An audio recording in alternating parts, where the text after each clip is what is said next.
This is going to be a quick episode because we're going to talk about dogs, and I don't really want to talk about dogs in wartime for very long because that would make me very sad. Now, dogs have been used pretty widely in wartime.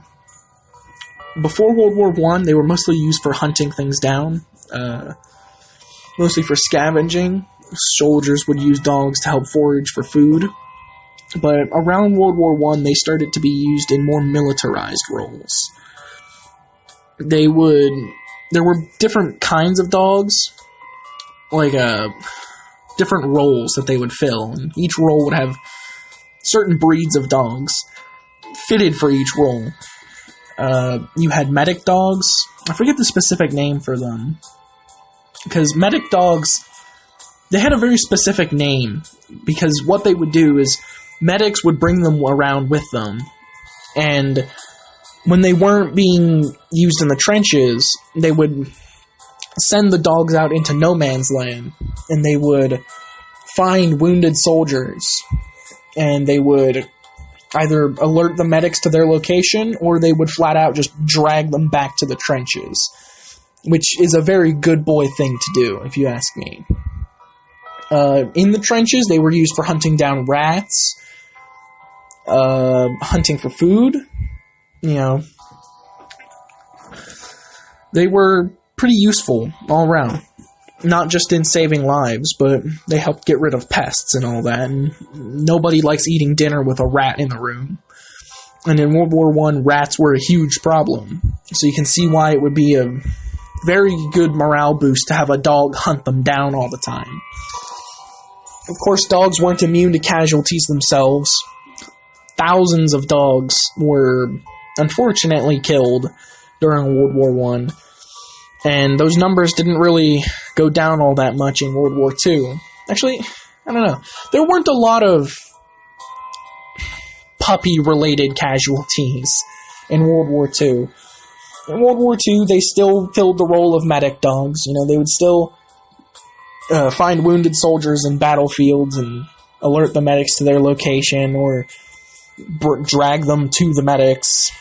But they started to be used in more militarized roles, like guard dogs, alert dogs. The Nazis specifically would use dogs to help them hunt down Jewish people.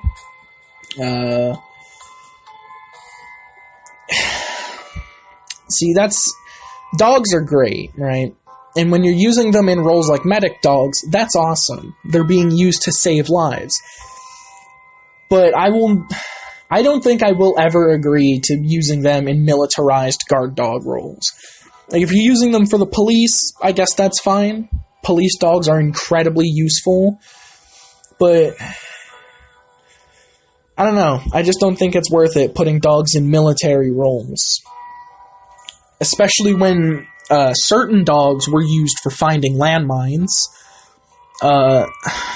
I will never agree with sending dogs out into known minefields to hunt down the mines. That is just, no. Please don't blow your dogs up with landmines.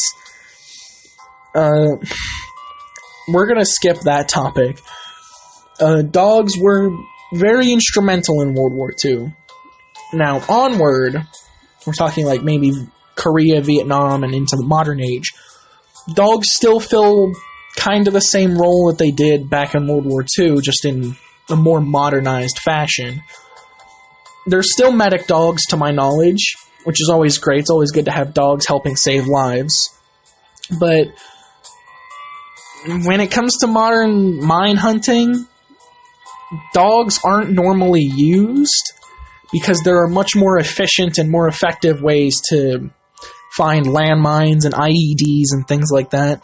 It's really not worth it to send out a dog to find one landmine when there's plenty of other options that you could use to hunt down these landmines and get rid of them so they don't hurt people.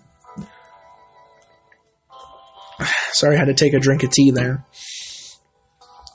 Dogs throughout history have been amazing tools, which sucks because dogs are dogs. They shouldn't be used as tools in most cases, but I will always agree to medic dogs. Medic dogs are just amazing. If you ever see a dog like a dog veteran. Give him lots of head pats if it's okay to. Alright? Dogs are just amazing, and if you don't agree with that, then I don't think I have much respect for you. And that applies to police dogs too. You know, police dogs, they put their lives on the line just as much as police officers do.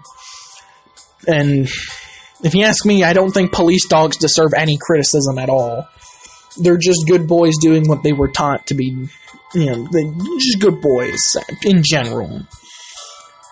Now, since I'm already pretty sad talking about dogs in wartime, I refuse to go into any specifics about dog casualties. You couldn't pay me to talk about dead dogs like that. So, I'm gonna end this here. If you own a dog, give him a head pat and give him a treat because he deserves it, even if he's not even doing anything right now, okay? Thank you. Goodbye.